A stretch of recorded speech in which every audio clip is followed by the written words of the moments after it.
Get ready to enter the Thrivetime Show. We started from the bottom, now we here. We started from the bottom, and we'll show you how to get here. Started from the bottom, now we here. We started from the bottom, now we here. We started from the bottom, now we're on the top. Teaching you the systems to get what we got. Colton Dixon's on the hooks, I break down the books. Z's bringing some wisdom and the good looks. As the father of five, that's why I'm alive. So if you see my wife and kids, please tell them hi. It's the C&Z up on your radio. And now 3, 2, 1, here we go. We started from the bottom, now we here. We started from the bottom, and we'll show you how to get here. Started from the bottom. Hello, Thrive Nation. Welcome back to another exciting edition of the Thrivetime Show on your radio and podcast download. And for those of you who are discovering our podcast for the first time, two housekeeping notes I want to share with you. One, as of July 2nd, 2018, we are number one in the world of all podcasts.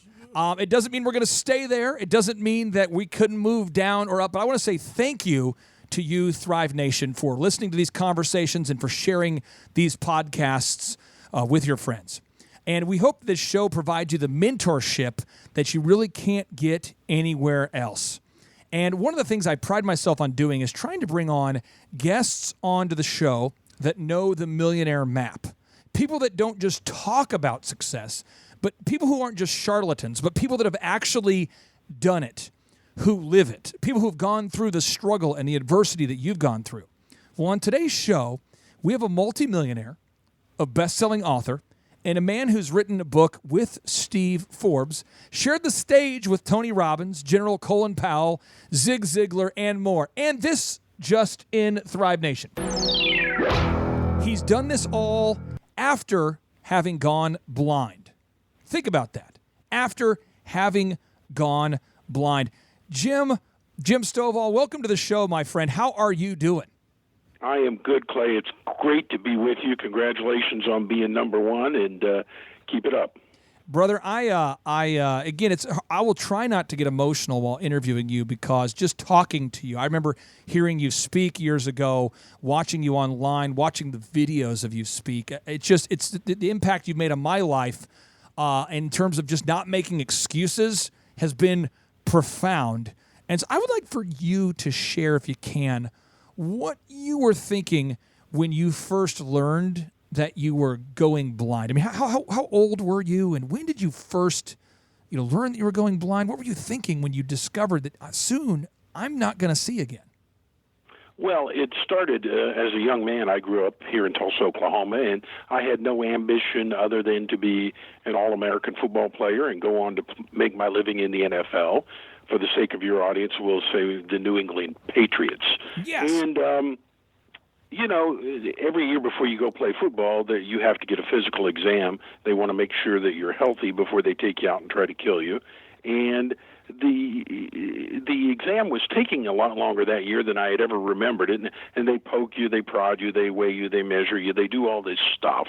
Right. And then a doctor shined a light in my eye and wrote something on a chart and called another doctor, and he did the same. And then a third doctor came in and ran several tests, and eventually they took me down a long hall and sat me down at a table, and these three doctors told me, Jim, we're not sure why and we're not sure when, but we do know someday you're going to be totally blind and there's nothing we can do about it. And your whole world just stops right there.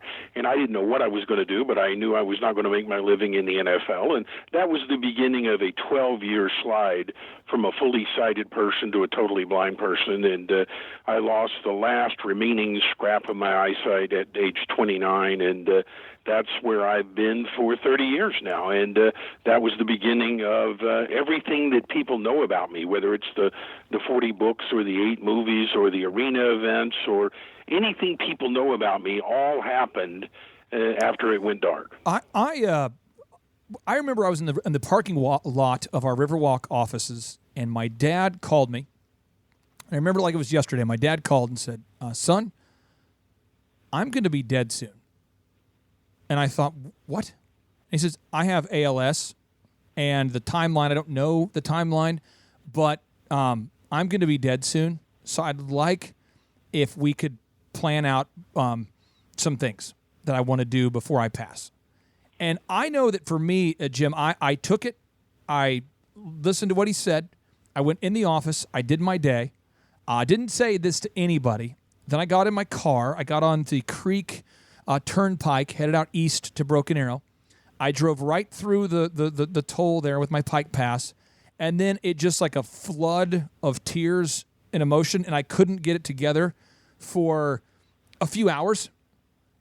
Did you have that moment? Did you have that moment where you just emotionally were overwhelmed? I mean, because you battled that for years before you ultimately lost your sight at the age of 29, I believe you said.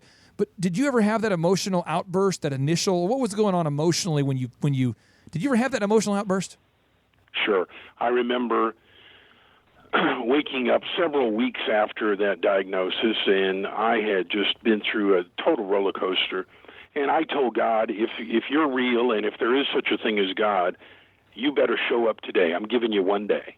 One day and if you can imagine the audacity of that statement. Yeah. And I said, God, you've got till the end of the day today. I need to know that there's some plan for my life, that there's something I can do out there, that there's something, a blind guy can do something. And then that was in the fall of that year, and as you well know, every year the state fair comes to town. Well, I'd always been playing football during that time, so I hadn't been to the state fair since I was a little kid, and I could still see well enough to get around on my own. So I decided I'm just going to go out to the fair and see what transpires. And I reminded God, you got till sundown. And first thing I did is I walked into the old IPE building there, that big giant building behind the Golden Drill or whatever they're calling it this year, and they had an exhibition from the previous Olympic Games, and they had the runners and the gymnasts and all those sorts of things. And to be real honest with you, I went over to look at the girl gymnast there. I thought that was something that I ought to take in. And after they did their thing, they made an announcement, and out came the weightlifters. And I thought, wow, that's something a guy could do even if he was losing his sight. And I became the national champion 3 years later and got to finish my athletic career as an Olympic weightlifter. And that was an interesting moment. And then I walked on down the midway to the pavilion, the big arena there on the fairgrounds, and they had a giant banner outside, Clay, and it said free concert. And I didn't know who was playing or when it started, but free totally fit my budget. Right. And I went in, and there was no one there. I sat on the front row, and I cried a little, and I dreamed a little, and I reminded God, this is your one day. You better show me something. And I was so intense on my thoughts and reverie there that the arena filled up around me, and I was really not aware of it. And the first thing that was in my conscious mind was a voice I'll never forget, said, ladies and gentlemen, please welcome to the Tulsa State Fair, the one, the only, the legend, Ray Charles. Oh, wow. And they brought Ray out on stage. He was about 12 feet away from me. And Ray Charles was absolute magic.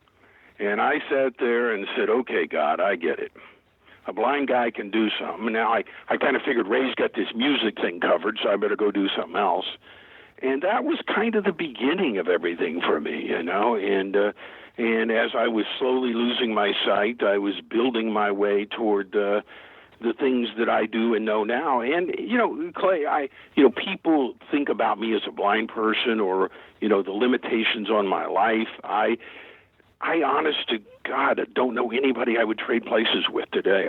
I am happy. I'm fulfilled. I do everything I want to do. I just wish there was twice as many hours in a day to accomplish all the things I want to get out the door.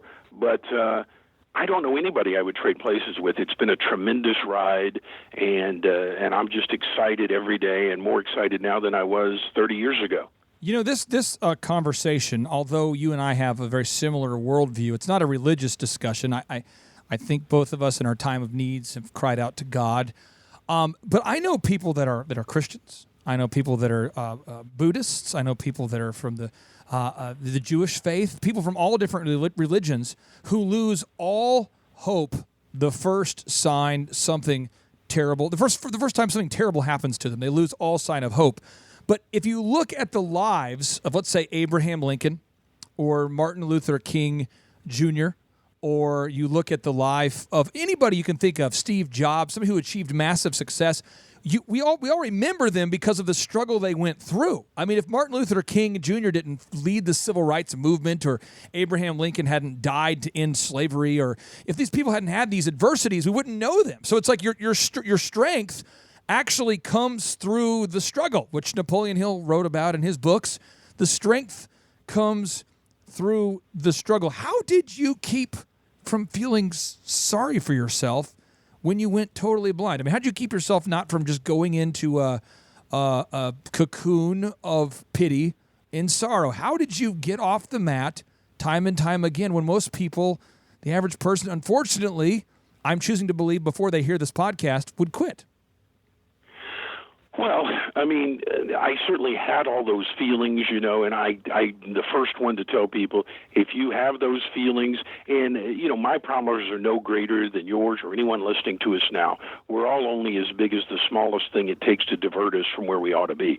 So whether it's someone's divorce or bankruptcy or they lost their job or a health crisis or whatever it may be, we all have those things. And for everyone defeated by one of those things, I'll show you someone else had the same circumstance and used it as a springboard to great success and everything they ever wanted in this life. Well, like you, I went to Oral Roberts University, and I was slowly losing my sight. I met my wife there. She was one of my readers who read textbooks to me. And as it was coming close to senior year, all the recruiters were on campus hiring everybody, and nobody wanted to hire this blind Olympic weightlifter. So I made the only decision that made any sense to me. I went home and told my mom and dad, I'm not going to get a job. I'm going to be an entrepreneur, which you can imagine how much that thrilled them at that point. Right. But Dad said, I don't know anything about that, but I do know one guy I'll introduce you to. And his name was Lee Braxton, and Lee Braxton had a third-grade education and became a decamillionaire during the Great Depression, gave $9 of his $10 million away and lived off of the investment returns on that $1 million the rest of his life, and worked for Oral Roberts University for $1 a year until his death. He was kind of a grumpy old man, and he shoved this book at me. He said, either read this or find somebody to read it to you and come back when you've read it. And it was a book called Think and Grow Rich. And I read the book, and Crystal helped me, and I came back a couple of days later. He asked me a question I didn't know the answer to. He said, you need to read that again. And I came back a couple of days later, and I said, okay, I've read it twice. And he asked me another question, and that he was not satisfied with my answer. Said, you're going to need to read that again, son. And I read it the third time and came back, and that was the basis of all his mentorship, and he taught me everything I know about success and money and achievement in business. And a number of years later, he had long since passed away, I wrote a book called The Millionaire Map, and in there I disclosed my investment account. I had started, I tell people I didn't start with nothing. Poor people can't get that far in debt. We had to work a long way to get up to nothing. And, because I don't believe anybody should ever take advice from anybody that doesn't have what you want, I felt I owed my readers an explanation, so I had Bank of America and Merrill Lynch do an audited accounting of my investments, not my books or royalties or movies or my television network or other businesses, just cash equivalent stocks and bonds. And they showed I had well in excess of $10 million, and I put that in a book and put it out, and it became a bestseller. And I got a call from Don Green, who's the head of the Napoleon Hill Foundation. He said, loved your book, love your work. He said, but did you know that your Mr. Braxton, your mentor you mentioned here in this book, was Napoleon Hill's best friend? I said, I had no idea. He said, yeah. He said, he gave the eulogy at Hill's funeral. I'll send you the transcript. And he did. All right, Thrive Nation, when we come back, more of our exclusive interview with Jim Stovall. Stay tuned. It's the Thrivetime Show on your radio. Get ready to enter the Thrivetime Show. We started from the bottom, now we hit. We started from the bottom, and we'll show you how to get here. Started from the bottom, now we hit. We started from the bottom, now we hit. We started from the bottom, now we're on the top. Teaching you the systems to get what we got. Colin Dixon's on the hooks, I break down the books. Z's bringing some wisdom and the good looks. As the father of five, that's why I'm alive. So if you see my wife and kids, please tell them hi. It's the CNC up on your radio. And now 3, 2, 1, here we go. We started from the bottom, now we hit. We started from the bottom, and we'll show you how to get. All right, Thrive Nation, welcome back to the Thrive Time Show on your radio and podcast download, where today we are interviewing the best-selling author, the multimillionaire, the co-author of a book with Steve Forbes, the man who shared the stage with Tony Robbins, General Colin Powell, and Zig Ziglar. My friends, this is today's interview. We're interviewing today. Easy for me to say. We're interviewing today Jim Stovall. Jim Stovall is a successful entrepreneur that didn't earn the vast majority of his success and accolades until after he went blind. After he went blind, that's when he had his success. You know, Helen Keller, the acclaimed writer who was both deaf and blind, she once wrote, "The only thing worse than being blind is having sight but no vision." So if you're out there today and you've made yourself a series of excuses for why you can't get up early and why you can't get your to-do list done and why you can't make your action items and why you can't save money, my hope and my prayer that today's podcast will provide for you the medicine that you need, that will provide for you the antidote to the wealth-repelling cosmic habit force I called jackassery. Jackassery is where you know what to do, but you simply choose not to do it. And Jim Stovall, I don't know how he felt about it. I don't know what was going through his mind as he was going through the things he went through, but he is a blind man who has decided to turn his life into a life of success. And so, without any further ado, my exclusive interview with Jim Stovall. I tell people I didn't start with nothing. Poor people can't get that far in debt. We had to work a long way to get up to nothing. And, because I don't believe anybody should ever take advice from anybody that doesn't have what you want, I felt I owed my readers an explanation, so I had Bank of America and Merrill Lynch do an audited accounting of my investments, not my books or royalties or movies or my television network or other businesses, just cash equivalent stocks and bonds. And they showed I had well in excess of $10 million, and I put that in a book and put it out, and it became a bestseller. And I got a call from Don Green, who's the head of the Napoleon Hill Foundation. He said, "Loved your book, love your work." He said, "But did you know that your Mr. Braxton, your mentor you mentioned here in this book, was Napoleon Hill's best friend?" I said, "I had no idea." He said, "Yeah." He said, "He gave the eulogy at Hill's funeral. I'll send you the transcript." And he did. And then he sent me a 2-inch thick file of letters exchanged between Braxton and Hill in the 40s and 50s and 60s, and that's the basis of a book I'm working out that'll be out the year after next. But, all of these things came to me through, one of the worst tragedies in my life, and, nothing is all good or all bad, Clay. I mean, I talk to people, they've had horrible divorces and abusive relationships, but I say, well, would you go through it again to get those kids you got? And, there's always something in everyone. And as you mentioned, Napoleon Hill said every adversity comes with the seed of a greater good. And what this means is once you believe and understand that principle, when something bad happens, you start looking for the opportunity. And the thing I have found in my career that has made me wealthy and healthy and happy and everything I've ever wanted in this life, when something seemingly bad happens to me, I am looking for the opportunity because I know that opportunity comes disguised as a problem. And the whole world's praying for a great idea. They just want to have that one big idea, the next Uber or whatever it is. And, the only thing you got to do to have a great idea, Clay, is go through your daily life and wait for something bad to happen and ask yourself, how could I have avoided that? And the answer to that question is a great idea. And the only thing you got to do to turn that great idea into a great business is ask one more question. How could I help other people avoid that? Because the world will give you fame and fortune and wealth and success and everything you ever wanted if you'll just solve their problems. But everybody goes out there and say, I want to make money. The only people that make money work at the mint. They print dollar bills. The rest of us have to earn money, and the only way you earn money is by creating value in other people's lives. There's nothing else that matters. So when you go out there and you worry about yourself and you think it's all about you, you're going to be poor your whole life. But if you go out there and say, who needs me today and who needs me the most? Where can I help the most people in the biggest way? And if you go out every day with that thought in your mind, you're going to get rich. You had 4 or 5 knowledge bombs there all in a row, and I'd like to break them down one by one because there was so much knowledge you just provided there. So let's get into knowledge bomb number 1 that I took note of. You said that behind every failure or setback, there is an opportunity. And Napoleon Hill writes about that extensively in his book, Think and Grow Rich.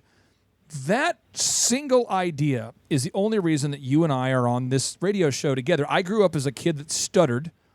Therefore, I had to learn how to become a good listener, which is why I do very well at the business ventures I do, because I've learned to become a good listener.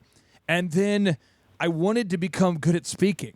And I had to practice so much speaking over and over and over that it became sort of a superpower. But I don't think I would have spent that much time in my life focused on speaking if I was naturally good at it.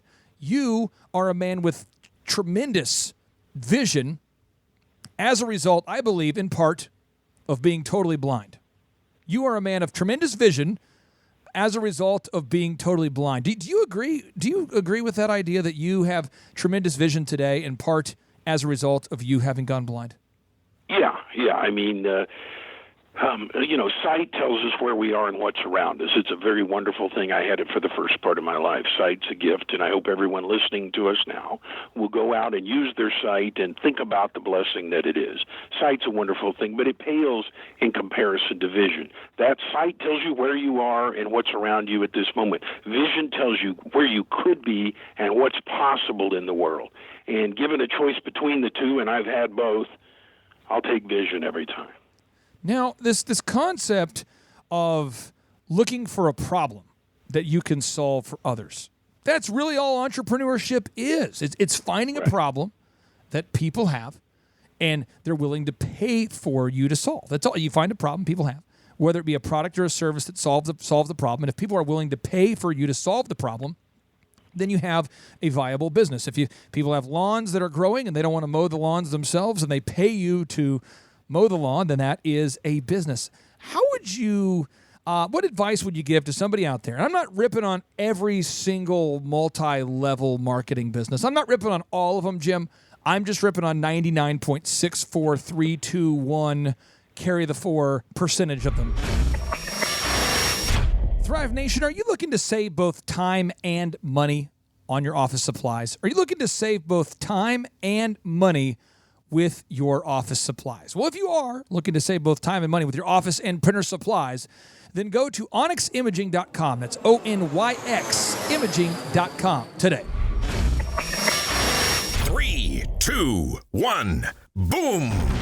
You are now entering the dojo of Mojo and the Thrivetime Show.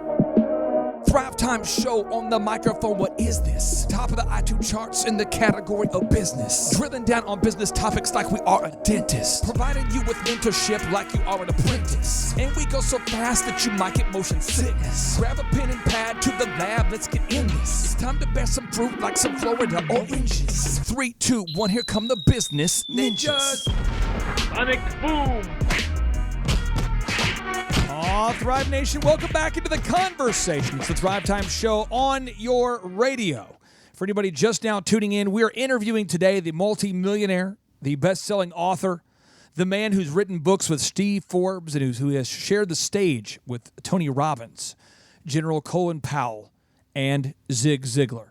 Ladies and gentlemen, family and friends, it's my pleasure to introduce you to Mr. Jim Stovall, the entrepreneur who became successful after becoming blind. Now, without any further ado, back to our interview with Jim Stovall. And they're willing to pay for you to solve. That's all. You find a problem people have, whether it be a product or a service that solves the problem. And if people are willing to pay for you to solve the problem, then you have a viable business. If people have lawns that are growing and they don't want to mow the lawns themselves and they pay you to mow the lawn, then that is a business. How would you... what advice would you give to somebody out there? And I'm not ripping on every single multi-level marketing business. I'm not ripping on all of them, Jim.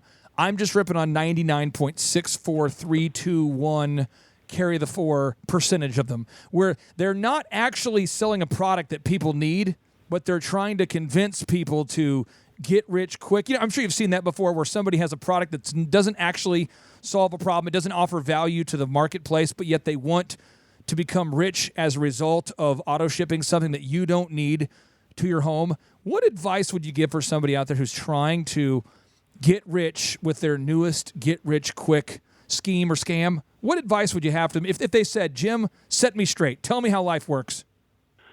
First of all, I've never seen anybody get rich long-term quickly. I have never seen it happen. And if they have, I'd like to see it happen. And I remember I was working with Willie Nelson on a deal. He did the music, he and Bob Dylan and B.B. King, for the first movie based on one of my books. And, I had done some research about him. And I said, there was this article in Variety magazine in 1971 said you were an overnight success. He said, yeah, I guess if you look at it the way I became an overnight success, it took me 21 years to get to that night, but then I was an overnight success. And, everybody I've ever seen that makes it and succeed has paid their dues. And something my grandfather told me years ago that's always stuck with me, he said, just figure on earning everything you get out of life. You'll be a lot happier and you'll be a lot wealthier. And it's happened for me. And there are great network marketing companies, and there are not great network marketing companies. But if you're just trying to run through and scam a bunch of people and do something, deep down. And, a lot of these companies, they won't tell you what they're in or what they're doing or what the meeting's about. And that's just the thing, I do 5 things in my life. It looks like a 4-sided pyramid with a point on the top, and those are the 5 things I do. I do books and movies and television and speeches and my syndicated columns. I do those 5 things, and I am proud of those 5 things. I will tell anybody anywhere at any time about what I do and how I've opened the world of television to 13 million people here in the United States, and I'm very proud of that. I wish for everyone listening to us right now that you would be just that proud of who you are and what you do. And if you have to kind of hedge or hide behind something when you tell people what you do, go do something you're proud of. Go make a difference for somebody. You can drive down any street in America and look at the houses, and you can pretty much guess what kind of contribution they make to society. How big a contribution and how many people do they make a contribution to. You mentioned your connection now with the Napoleon Hill Foundation, and you mentioned Mr. Braxton. Can you share with us why you decided to donate to build the Jim Stovall? Is it called officially the Jim Stovall Center? There's a building at Oral Roberts University that has your name on it. For people who aren't familiar, Oral Roberts University has a Division I basketball team, a Division I volleyball, baseball, big Christian school, and your name's on the side of it, Jim Stovall, the Stovall Center. Can you explain why you decided to donate back to Oral Roberts University? Well, so many good things happened to me there. My education, I met my wife, Crystal. I connected with Lee Braxton. And, Clay, many, many years ago, I quit measuring my wealth based on how much money I have. I have more money than I'm ever going to spend. And, we give away vastly more amounts of money than we spend or save or invest for ourselves. 27 years ago, I started a scholarship at ORU, the Crusader Scholarship Fund, and we just passed the mark. We've sent 500 kids to that university. Wow. I mean, that cost more than that building cost. But, several years ago, my father worked for 57 years for Oral Roberts. My dad came to Tulsa in 1955, right out of the Navy, and started working in the mailroom and worked his way up and became the chief financial officer, and then took over University Village and ran that until he retired in his early 80s. And Mom and Dad still live there in a house at University Village, and my dad was in administration, so I thought I'm going to build the Stovall Administrative Center. And anybody in Tulsa, if you're ever out there, just walk into the building, and it's a beautiful atrium, and it's got a big thing talks about my mom and dad and why Crystal and I wanted to donate a building and dedicate it to my mom and dad because of that. But the ironic thing is that next Thanksgiving, I was over at my mom and dad's house, and I'm standing in the kitchen with Mom, and she said, "How did you do that?" And I said, "Mom, I don't know what you're talking about." She said, "Well, when I stand here at my sink and look out the window, the sign lights up on the Stovall building, and it's the only thing I can see right here from my window." And to this day, my mom thinks I placed that building so that so that she could stand in her kitchen and see the name on it. But, Clay, and I've been rich and I've been poor. Rich is a whole lot better, but the most fun you'll ever have with money is giving it away. And you think you're having a bad day or you're down or whatever, go buy a truckload of bicycles and go to a poor area in your town and just get ready to have an amazing experience. What is your role today with the Napoleon Hill Foundation? Because the Napoleon Hill, I named my son after Napoleon Hill. My son's name is Aubrey Napoleon Hill Clark because the book Think and Grow Rich changed my life. Now listen out there, listeners. If you're listening right now, understand this. I only have one son, and I've read thousands of books, audio books, and I named my son Aubrey Napoleon Hill Clark. I could have named him anything. Right? You can do that, freedom of choice. But I named him Aubrey Napoleon Hill. Not Aubrey Russell Simmons, not Aubrey Jay-Z Clark, not Aubrey Dave Ramsey Clark, not Aubrey Robert Kiyosaki, a lot of great authors. But I named my son after Napoleon Hill. What is your role with the Napoleon Hill Foundation today, and what are you doing on an ongoing basis with that group? Well, it started a number of years ago. Oprah actually made the introduction for me. I was at the National Booksellers Convention, and I saw her there, and we're just having a moment. All right, Thrive Nation, when we return, Jim Stovall shares with us how the Oprah Winfrey introduced him to the Napoleon Hill Foundation. An incredible story from an incredible man. And if you're out there saying to yourself, I want my spine to feel incredible. Well, if you want your spine to feel as incredible as Jim Stovall is, then go to Sibley Chiropractic. That's Dr. John Sibley, drjohnsibley.com. Schedule your consultation today with the chiropractor of choice for Wayne Gretzky, the NHL Hall of Famer, drjohnsibley.com.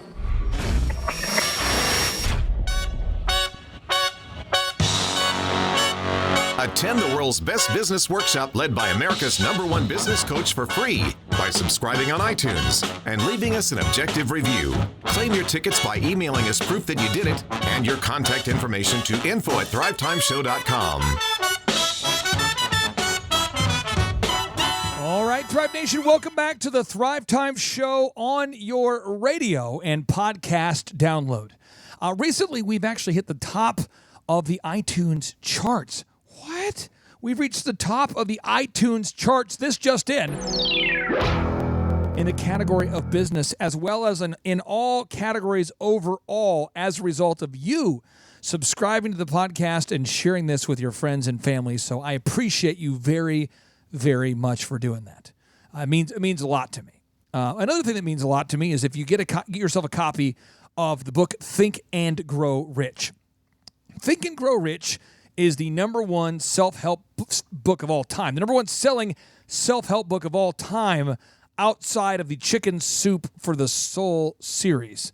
The Napoleon Hill Foundation and Think and Grow Rich has sold over 100 million copies of the book Think and Grow Rich, and the book had made such a profound impact on me and my life that I actually decided to name my son after the author. So my son's name is Aubrey Napoleon Hill Clark. Now on today's show, we are interviewing Jim Stovall, who has a very, very close connection to the Napoleon Hill Foundation. He's also a New York Times bestselling author and a man who became a multimillionaire after becoming blind. And during this next portion, he's going to explain to you how Oprah Winfrey introduced him to the Napoleon Hill Foundation. And the rest, as they say, is history. Stay tuned. But I named my son after Napoleon Hill. What is your role with the Napoleon Hill Foundation today, and what are you doing on an ongoing basis with that group? Well, it started a number of years ago. Oprah actually made the introduction for me. I was at the National Booksellers Convention, and I saw her there, and we're just having a moment, and I had just gotten on the floor of the convention. I said, "What's the best thing here?" And she said, there's all these amazing multi-million-dollar booths with lights and, videos and fireworks and everything. But she said, I was walking around, and over in the corner, there's one little old man standing there at a card table and had about 40 people in line waiting to talk to him. No sign, no nothing. And so she said, I couldn't wait. I had to go over and see who this guy was. And it was Don Green of the Napoleon Hill Foundation. And, she talked about what a difference that had made for her. So I didn't know this guy at all, Clay. I wrote him a letter saying, hey, we have a mutual friend and fan, and, I appreciate what you're doing and what that book did for me. And, written in 1937, over 100 million copies now. And I wrote this letter to Don Green. And then years later, he made the connection between me and Lee Braxton, and they were best friends and sent me the file of letters and everything. And so we were sitting there. He has an office at the University of Virginia, very near where Napoleon Hill was raised and lived. And they have a scholarship there. And I said, Don, what can I do for you? And he said, well, could you do some books for us that would benefit the foundation? Well, I write a weekly syndicated column. I've written over 1,000 of them, and they appear in newspapers and magazines and online publications around the world. And I have just finished the 5th book of those, and it's an official publication of the Napoleon Hill Foundation. Every penny from every book everywhere in the world goes to provide scholarships for Napoleon Hill kids at the University of Virginia. Then 2 or 3 years ago, Don came to me, and he knew about my experience in television and movies. We have an Emmy Award, and I've done 8 major motion pictures based on my books. And he said, we have a group that wants to do a movie about the life of Napoleon Hill, but I don't know much about it. Would you oversee and help us with this project? I said, sure, I will. And the movie, you're going to love this, Clay. A lot of creativity went into this. It's called Think and Grow Rich. We were out all in with that. Nice. But we got together about 24 of the greatest 21st century thought leaders who have been impacted by that book, and we reenacted parts of Napoleon Hill's life and this book. And, basically Hill was the first one to quantify what's called the science of success. He was a newspaper reporter. Napoleon Hill was there the day the Wright brothers flew. He was a young man, and his newspaper sent him out to interview Andrew Carnegie, the richest man in the world, the founder and president of U.S. Steel. And when Hill got there, he said, what do you have to do to be rich? How do you get rich? And Carnegie told him, he said, young man, no one has ever really quantified that, but if you'll dedicate the next 20 years of your life to that proposition, you'll be the one to break that open for the whole world. And Hill agreed, and Carnegie introduced him to Henry Ford and Alexander Graham Bell and Thomas Edison and Helen Keller and over 500 of the most prominent people of that era. And Hill synthesized all of their secrets and put it out in the book Think and Grow Rich in 1937. It is credited with helping to end the Great Depression. It has changed the lives of more people. And I'm a member of a group, Clay. Steve Forbes told me about it originally. It's called Tiger 21, and it's a group. It's called the Investment Group to Enhance Returns, and I had heard a lot about that. And there are 238 of us now, Deca millionaires. You have to have over $10 million to get in the group. And but I remember when I was talking to them, and they do surveys of members, and one of the questions they ask is, when did you first read Think and Grow Rich? They don't even ask you if you've read it. Right. They just said, when did you first read Think and Grow Rich? Pardon me as I lose my mind for a second. If you are out there and you want to become successful, read that book 3 times. If you're not a reader, get the audio book. Jim, you're blind, so reading a book might be tough. You listen to, we have one of our show sponsors, Paul Hood, who wants to ask you a question here in just a moment. But I want to ask you this question. Do you not listen to an audiobook every day? I mean, what's your process now that you're blind? You could have the excuse of, I can't see the words, but you instead listen to audiobooks. So for everybody out there who's a vision impaired or they just struggle with reading, can you talk to me about how you digest audiobooks? Because I don't care whether you read it or listen to it, you've got to devour Think and Grow Rich at least 3 times. How do you consume books now, my friend? Well, when I first went blind, I woke up that morning at age 29, and I was totally blind, and I thought about what can I do and what can I not do, and the two things that came to my mind that I cannot do is, number one, drive, and number two, read. I can't read anymore, and I can't drive, and I decided I am not going to be limited in those two areas. So I found out about audiobooks, and at the time, digital electronics was just beginning to happen, and a group had contacted me because I'd been researching it, and they said, we're doing this, would you like to be in the beta test? And it was for compressed high-speed audio. And I started listening to that a little faster and a little faster and a little faster every day. And now I can listen, depending on whether it's high statistics and numbers or whether it's just narrative, I can listen at 5, 6, even 700 words a minute. And because of that, over the last 30 years, I've read a book every day. There hasn't been a day in 30 years I haven't read a whole book. Whoa. You said you listen to a book every single day? You've read a book every single day for the past how many years? 30. That right there, Thrive Nation, listen to this.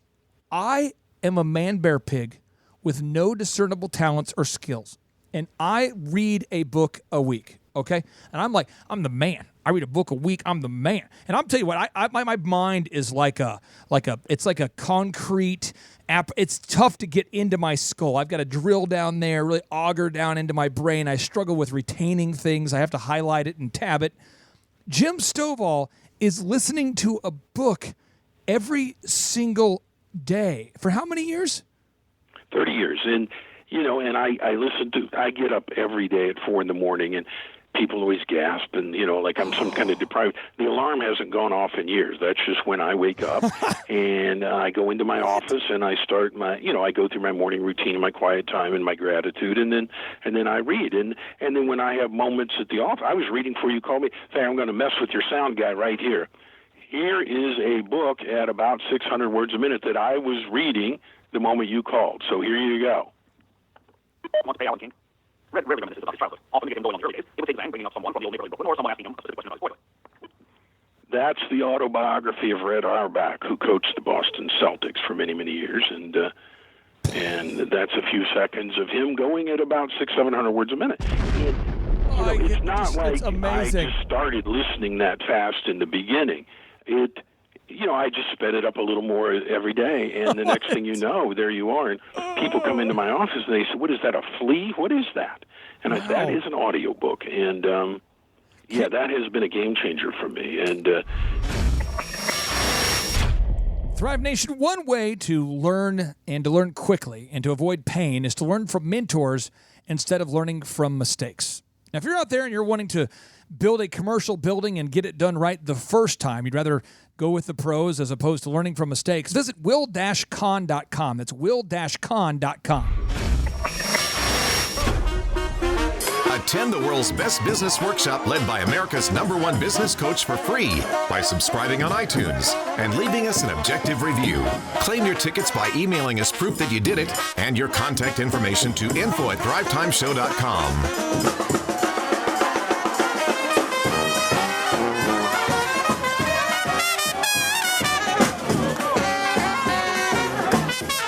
All right, Thrive Nation, welcome back to the Thrive Time Show on your radio. And today's show, and every show, is presented by Williams Contracting. These guys are, if you're out there looking to build an office building, you want to build a restaurant, you want to build onto your school or your church, you want to go with an experienced team of builders who've been doing this for a long time. And that's why, without reservation, I could recommend you check out our good friends at will-con.com. That's will-con.com. That's Williams Contracting. You give them a call today at 918-682-5511. That's 918-682-5511. And on today's show, as a result of the generous sponsors at Williams Contracting and our other Thrive Nation sponsors, we are interviewing today a living legend. His name is Jim Stovall. Jim what? Jim Stovall. Jim what? Jim Stovall, S-T-O-V-A-L-L. He's a multimillionaire, a best-selling author, and a man who's written a book with Steve Forbes. He shared the stage with Tony Robbins, General Colin Powell, Zig Ziglar. He's a multimillionaire, and he did not have the majority of his success. The things you would know him for today, all happened after he went blind.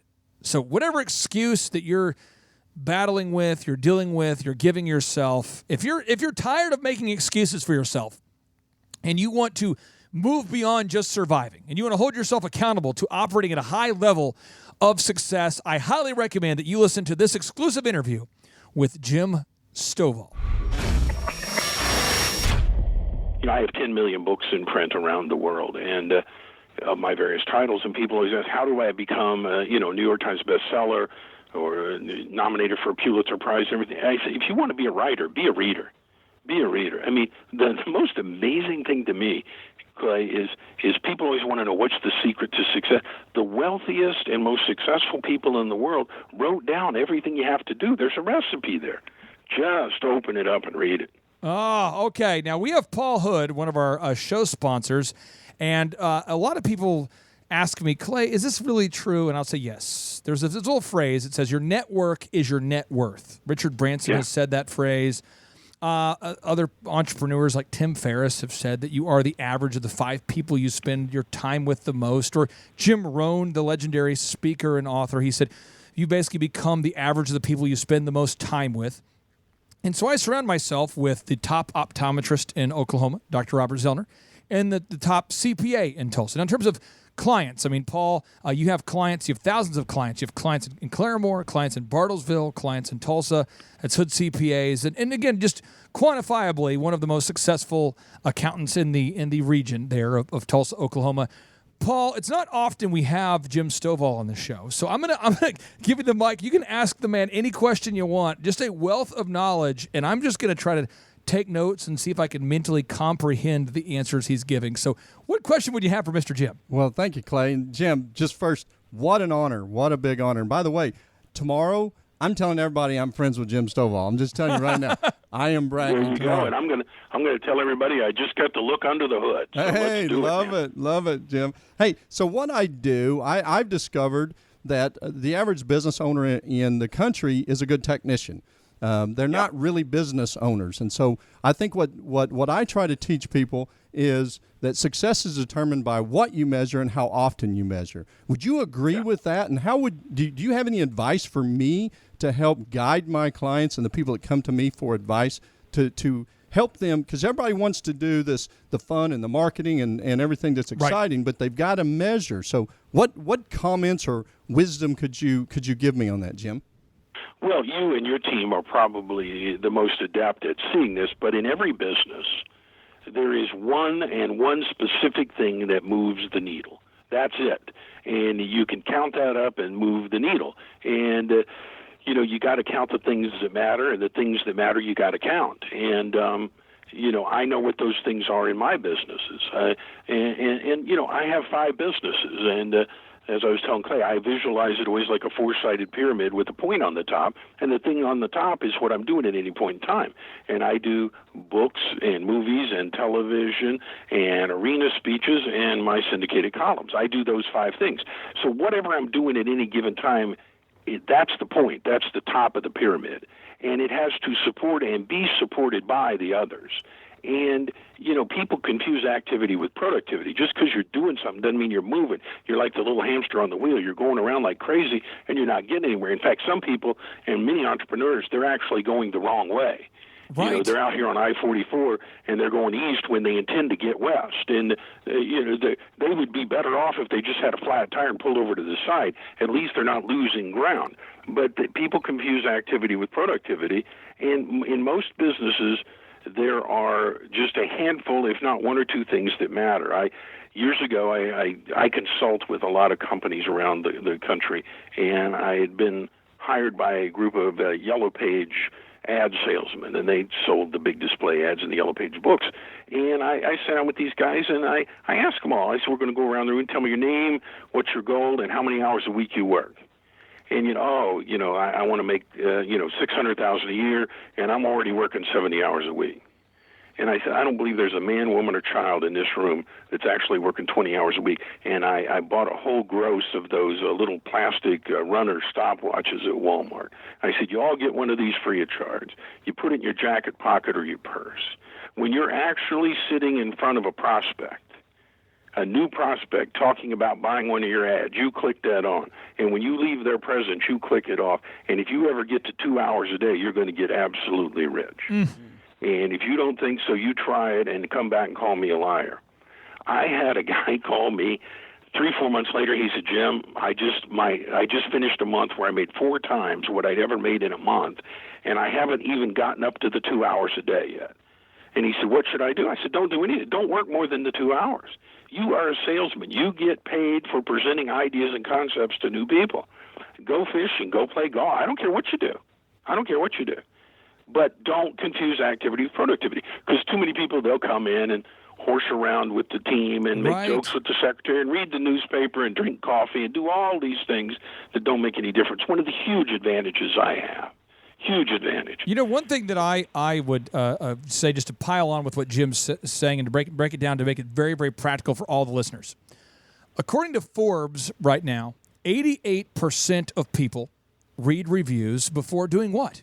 Anything. Before going out to eat, before watching a movie, before buying a book. And so if you're an author, if you own a restaurant, if you own a business of any kind, putting your focus on gathering objective reviews from real clients is a massive needle mover. The second idea, there may be one or two. Step 1 is do a great job. Step 2, get reviews. Step 1, do a great job. Step 2, get reviews. And a lot of owners, they focus on everything else, but that's what's going to work today in this transparent culture of social media and the internet. That's how you grow your company. Then you turn your ads on, you turn your billboard on, you run your radio commercials. It all works when people know that you are the real deal. So I want to get into this, the daily grind, and into the mind of the daily grind of Jim Stovall. You mentioned briefly your daily routine. You wake up every day at what time, my friend? You said 4 a.m., is that correct? 4 o'clock, yeah. What do you do? 4 o'clock, and between 4 o'clock and 6 o'clock, I have my morning routine, my quiet time and meditation, and I have my gratitude, and then I read, and at 6 o'clock, my wife gets up. What does the gratitude look like? That's only as a concession to me. Were it not for me, she'd probably get up about 10 o'clock. But a number of years ago, I came home from work, and I started telling her about that deal I've been working on for months and months. Finally came through today, and I was so excited, and I realized she didn't have a clue what I'm talking about, because we hadn't sat down and had a serious conversation in I don't know how long. And I said, that is never happening again. So every morning from 6 to 7, we sit out on the deck or by the fireplace or whatever. We drink coffee, no devices, no radio, no TV, no newspaper. We talk an hour every morning. And then I get ready, and then I come to the office. I'm in the office at 8, and I go around and visit with all my people, and I find out what they're doing today and how can I help you. How can I help you? And when I was selected as the National Entrepreneur of the Year by the United States Chamber of Commerce and the Blue Chip people at Mass Mutual, the Wall Street Journal sent a guy here to Tulsa, Oklahoma to shadow me for a whole week. And he stood around while I did my work, and at the end of the week, he said, you know the most amazing thing about you? And I said, what's that? He said, if I didn't know you were in charge, I wouldn't have had a clue. I would have thought you were everybody's assistant. And I said, thank you very much. Mm. So I go around and I find out what everybody's doing, how can I help, and make sure we're all on task. And then I go through the things I want to do that day, and I always try to keep it to no more than 5, 6, 7, 8 things. If I've got more things than that, I am majoring in minors, and I need to major in major things, and I need to get it off my plate and onto somebody else's. And unless I'm traveling, I don't work evenings, I don't work weekends. I honestly believe that if you will go to work and be diligent and be crazy about what you do and maniacal about quality, you don't have to work a ton of hours. Because of my scholarship, I talk to hundreds and hundreds of college kids, and they all know, don't come in here and tell me, I pulled another all-nighter, and I don't want to hear about that crap. You just put a billboard out front and said, I don't manage my time well. And, there should never be a crisis. There should never be anything urgent. My late great friend and colleague, Stephen Covey, always said you got to understand the difference between urgent and important. And my biggest mentor ever, I lost him 4 months before he turned 100, was Coach John Wooden. And he always told his players, be quick, but don't hurry. Be quick. Quick means you're ready, you're prepared, you know where you're going. Hurried means you're out of control, and circumstances are leading you.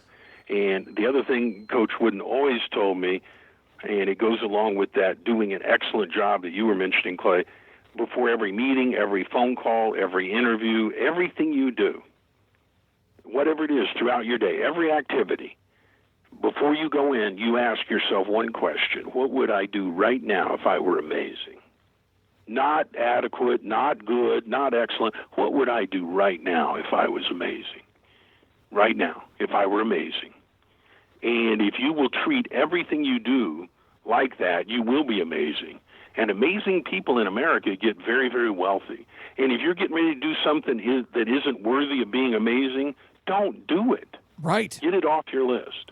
But if you'll do everything like, what would I do right now if I were amazing? Your advertising, your marketing, you will find the number one thing that happens to great businesses is everybody will be talking about you. Everybody will be talking about you. You mentioned John Wooden, so I'm going to peel back the onion with John Wooden a little bit. He has his success pyramid. Yeah. His team won the NCAA championship a ridiculous amount of times. I believe 10 out of 12 years, with players of all heights, all different sizes, top recruits, people that were awesome, people that people had never heard of before. They just won every year. And one of the things he was focused on was breaking it down to the foundational aspects of the game. So to start every season, he started the first practice every year. All right, Thrive Nation, on today's show, we're interviewing Jim Stovall, the New York Times bestselling author, the multimillionaire entrepreneur. And we come back from the break, he's going to be breaking down for us the words of wisdom, the things he learned from being personally mentored by John Wooden, the UCLA head coach. Stay tuned.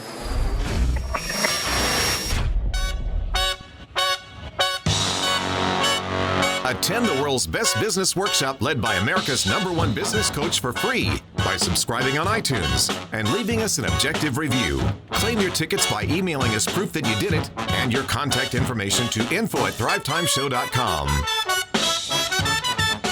All right, Thrive Nation, welcome back to the Thrivetime Show on your radio and podcast download. On today's show, we're interviewing the multimillionaire, the best-selling author, and a man who's written a book with Steve Forbes and who shared the stage with Tony Robbins, General Colin Powell, and Zig Ziglar. It is none other than the famous blind entrepreneur, Jim Stovall. If you don't know his name, check him out online. Google him today. Jim Stovall. That's Jim, Stovall. And during this excerpt, he's breaking down his personal mentor, John Wooden, the NCAA Hall of Fame basketball coach, and some of the lessons that John Wooden taught him while he was still with us on the planet. Everybody will be talking about you mentioned John Wooden, so I'm going to peel back the onion with John Wooden a little bit. He has his success pyramid. Yeah. His team won the NCAA championship a ridiculous amount of times. I believe 10 out of 12 years, with players of all heights, all different sizes, top recruits, people that were awesome, people that people had never heard of before.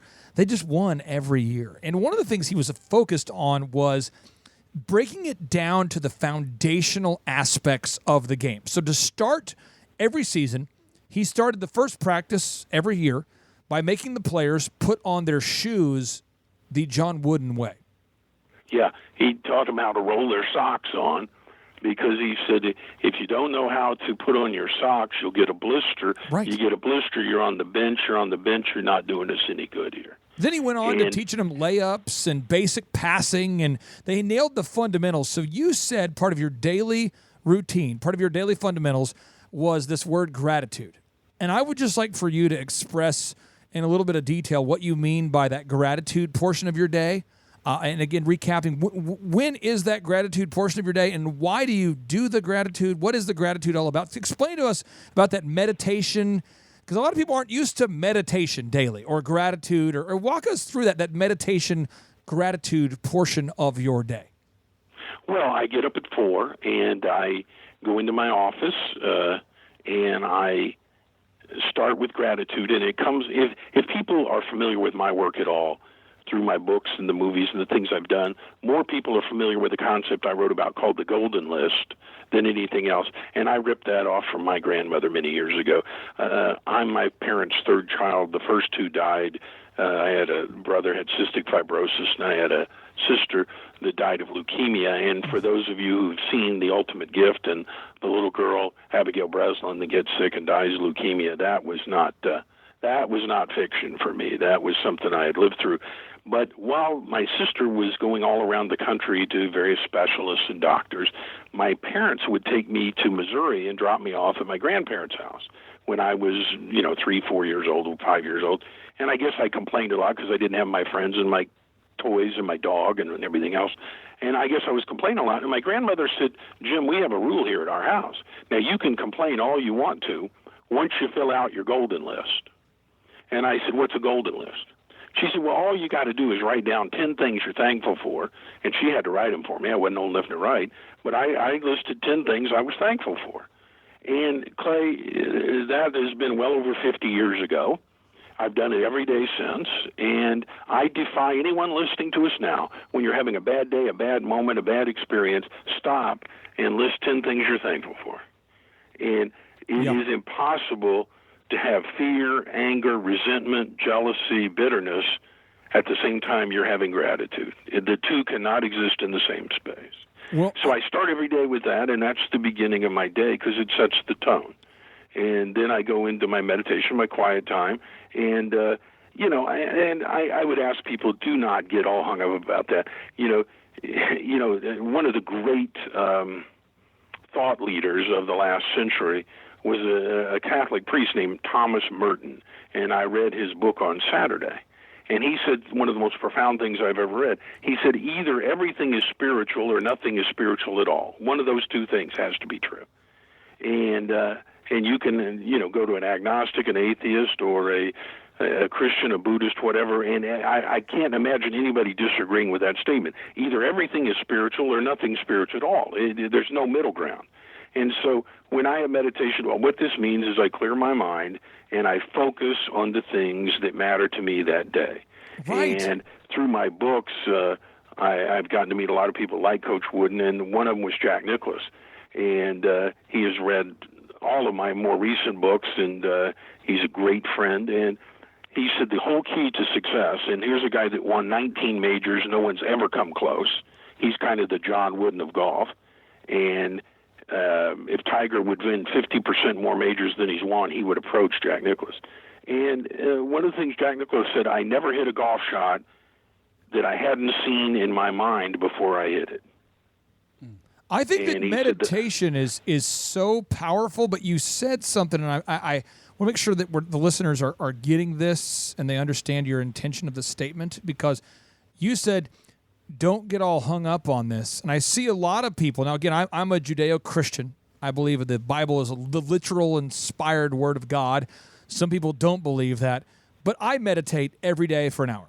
Every single day for an hour, I think about where am I now versus where do I want to be in my areas of faith, family, finances, fitness, friendship, and fun. And if there's 24 hours in a row where I'm not happy with where I'm going, I change. I make a change. I make a little quick correction. But I think a lot of people do get hung up on the phrase meditation. Why, Jim, do so many people get hung up on the phrase meditation? I don't know. It's in your Bible. I mean, God would lead us in the meditations of our heart and the things it talks about. And, one of the great, I read about a 16th century Pope, and he wrote about before he was Pope, he was meditating and praying 4 hours a day. But when he became Pope, his duties were so pressing and he had so many commitments, he had to move his meditation from 4 hours a day to 6. Wow. And like most great truth in life, that seems counterintuitive. But the reality is, if you want to get more done, prepare your spirit and your mind first, and your body and your schedule and all those things will take care of themselves. So, Or Paul, for our Christian friends, of which I am one, like you, seek ye first the kingdom of God and his righteousness, and then all these other things will be added unto you. And what this tells me is that I can worry about that one thing I meditate on and what God wants me to do with my life, or I can worry about every other detail in the whole universe, and I don't have the mentality to do that.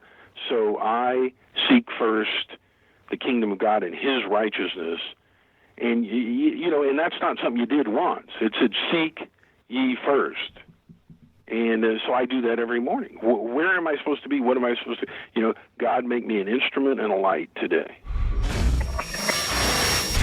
Thrive Nation, to catch the rest of our exclusive interview with Jim Stovall, head on over to thrivetimeshow.com and click on the podcasts button, and there you will find the remainder of our interview with Jim Stovall. But our interview today with Jim Stovall and all of our great interviews we have with top-level entrepreneurs would not be possible without the generous sponsorship of some great entrepreneurs and some great sponsors out there. So if you have a Ford automobile and you want to get that thing repaired, check out one of our show sponsors. Check out rcautospecialist.com. If you have a Ford and it needs to be repaired, check out rcautospecialist.com today.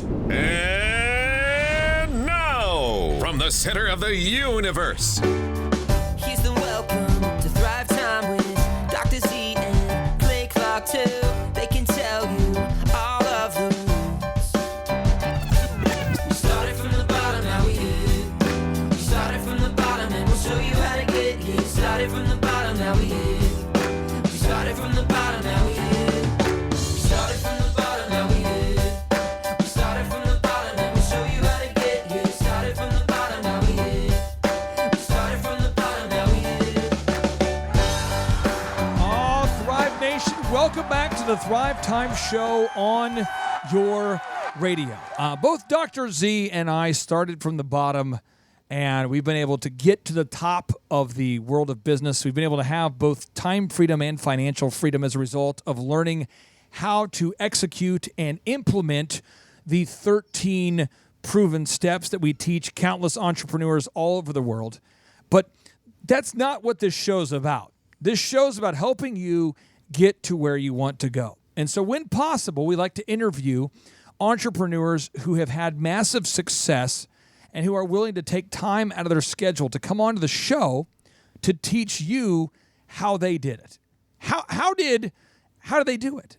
And so, we just interviewed Jim Stovall, the New York Times bestselling author, a guy who was born with sight, but who lost his vision at the age of 29 and became a multimillionaire after having become blind.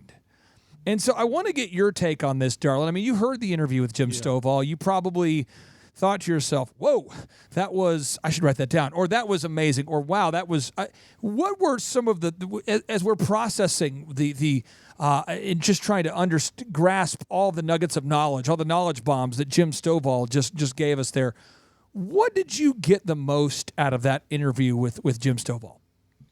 Well, I was really taken back by his grace. First of all, usually when people are really, you just never know what to expect when people are wildly successful. But he just has a grace about him that I'm always stunned about when I see wildly successful people like yourself who just really are still so graceful in a way. But he just, his practical wisdom, practical knowledge. One of the things he said that really kind of hit home for me was when he was talking about just the nuggets that you can put into place that make that kind of set a chain reaction for other things. And he was talking about being maniacal about quality, right? Just being absolutely obsessed with just putting out quality. Can we talk about that for a second? Quality. Yeah. Quality. And I want to talk about the gift of grace for a second. The word charisma in the English language is spelled charisma. Charisma. All right? Right. But the original word that was given to the planet was charisma, which is a Greek word with a K. Mm-hmm. And somebody might be saying to themselves, well, that's great that you found out that we can spell it differently. No, but the word charisma in the English language means somebody who's excitable, entertaining. They have that gift of personality. They just really are magnetic. Wow. Right. What charisma that person has. But the word charisma means the gift of grace. Yes. Somebody who can leave a conversation with the other person feeling whole and not with the other person feeling like they're full of holes. Yes. People who can coach people up and not talk down to them. Right. And Jim Stovall has that ability to do that in a way that I think very few people can do or choose to do. And Jim was talking about this concept there, Paul, of not making excuses. And again, I mean, he's blind. He has a lot of excuses that he could make. I mean, he talked about the importance of his daily routine. If a guy who's a multimillionaire and a New York Times bestselling author, and a guy who's had his books made into movies, and a guy who's had every kind of, he's done books with Steve Forbes. If a guy like that, Paul, has a daily routine, why do all of us need a routine? I mean, why does everybody out there, if you want to become successful, why do you need on a foundational level to have a routine? Well, you know, Clay, what I find is it's almost comical. Day in and day out, I hear the same thing from your program. There is a pattern for success. There is a path for success. There is a design for success. It's not luck. It's you do these things. And one of and it just seems so simple. And the simplest thing is you have a routine. You decide what you're going to do before you're going to do it. Right. And, you know, Jim, one of the things he said was, if you want to get more done, prepare your mind and spirit first. Your body and actions will take care of itself. That is prepare. That's plan. That start your day off knowing where you're going to go before you actually get out there. And most people, so few people do that. And I'm telling you, I was writing as fast as I could, writing down little things that we could spend days, if not weeks, discussing. Right. But little nuggets that are but you think about it and say, that can't be right. That is too simple. That's how you become successful. What I want to do is I'm going to play an audio testimonial from one of our clients in Dallas, a company called Full Package Media. I'm going to play it for you guys, and I want you to hear the profound simplicity of what Thomas is sharing. This guy went from a startup to generating over $105,000 a month of gross revenue in less than 2 years, making over $20,000 a month of profit. And how did he do it? It's with that daily diligence. So without any further ado, an audio testimonial with Thomas and his company, Full Package Real Estate, Photography, and Media, based in Dallas, Texas. Hey, how's it going? I'm Thomas Crossan, owner and founder of Full Package Media in Dallas, Texas. I've been a coaching client with Clay Clark since the beginning of our business. We started about a year ago, August of last year. I had no clients, no idea what we were doing, no clue really what was going on. And now we've grown to where we've got 6 photographers, we've got office space here. I have an admin, sales person that works for us full time, developing an online system. And a lot of that growth we attribute to Clay helping us. And there's so many things that, his stuff is not, revolutionary. It's not this crazy walk on hot coals and all this stuff. It's just real stuff. And like group interviews, we were totally against group interviews. We were like, no, we're different and we're special, and we need to, do one-on-one interviews so we can find good quality candidates and not just kind of do this group interview thing. And we tried that and we failed miserably. We did group interviews. Now we do them every 2 weeks. And it's awesome. It works good. We always have kind of influx of new people that we can train, get going. He's helped us a lot with our website, graphic design, SEO. SEO is another thing that I thought before I started this business and before Clay it was kind of a joke, or something that only your Apples of the world and Amazon could get to the top of Google. But Clay said, no, just do these things, follow these steps, and you'll get there. And I think now we look today and we're number 2 for Dallas real estate photography. If you don't believe me, you can look. So we're getting to the top of there. That's really cool. It's really awesome to get leads that people will call you and say, hey, I found you on Google. Thrive Nation, if you want to learn how to grow a successful company, you want to stay tuned because we're going to break down the specific steps you need to take to become a diligent and disciplined, successful entrepreneur. But even if you don't want to become a disciplined and diligent entrepreneur, you're going to have to pay your taxes. I mean, you're going to have to pay. You're going to have to. Wow, that's amazing. What are you saying? This just in. You're going to have to pay your taxes. So if you're looking for a financial planner or an accountant who's as proactive about your business as you are, go to hoodcpas.com today. That's hoodcpas.com today. 3, 2, 1, boom! You are now entering the dojo of Mojo and the Thrivetime Show. Thrivetime Show on the microphone. What is this? Top of the iTunes charts in the category of business. Drilling down on business topics like we are a dentist. Providing you with mentorship like you are an apprentice. And we go so fast that you might get motion sickness. Grab a pen and pad to the lab. Let's get in this. It's time to bear some fruit like some Florida oranges. 3, 2, 1. Here come the business ninjas. Sonic boom! Oh, Thrive Nation, welcome back to the Thrivetime Show on your radio. My name is Clay Clark, and today I have a hot take that I want to break down for you. Darlon Tucker's on today's show. Darlon Tucker, D-A-R-L-O-N, Tucker. He's been a graphic designer with our team. Darlon, how long have you and I worked together, or how long have you and I known each other, do you think? It's probably been about 7 years now. Yeah, probably. And I would say it's about Darlon. Darlon is in my circle. I have a circle of probably 20 people in my circle, and the circle no corner, no square, just a circle. In my inner circle, Darlon is somehow in the top 20. He vacillates from number 2 to number 19. No, but Darlon is always a consistent guy. Honestly, one of my favorite 20 people. I mean that. I love this guy. And he's very consistent. And let me explain to you our relationship. I am a rainmaker.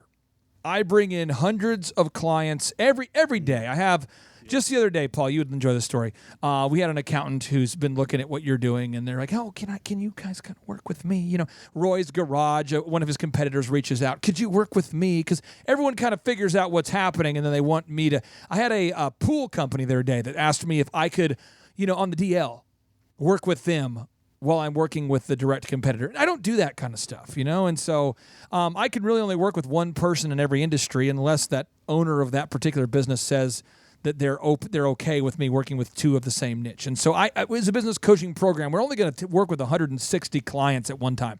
Never going to work with more than that. But here's the relationship Darlon and I have. I have to bring in clients. So today, I have a person who reached out to us. You say, today? Yeah. And then yesterday and every day. Every day there's probably 2 to 5 people every day, real business owners with multi-million-dollar companies that reach out for coaching startups, middle-of-the-road companies. And then Darlon has to do the graphic design. Yes, sir. He and the team, they have to do photography, videography, web edits, print pieces, business cards. They have to do that. And I have to trust that Darlon is going to edit the InDesign files for Paul Hood's newest book, A Look Under the Hood. So I have to believe that Darlon and the team with Jordan and Johnny, you guys are going to edit the file. So when I walk into the meeting with Paul Hood on a Thursday, I have to know that by Tuesday afternoon, you guys are finishing the project, and by Wednesday, it's being proofed. It is a relationship where you have to trust me to provide the clients. I have to trust you to produce on the back end. Yes. And, Paul, that's probably as deep as it is. I mean, if you're a farmer, you have to trust that somebody's tilling the soil, somebody's sowing the seeds, somebody's watering the seeds, and somebody's reaping the harvest. You have to, if you're the farmer's wife, you have to trust your husband's out there tilling the soil, sowing the seeds, watering the seeds, getting the harvest. If you're the farmer, you have to trust that your wife is not out there having an affair, teaching the kids crazy things.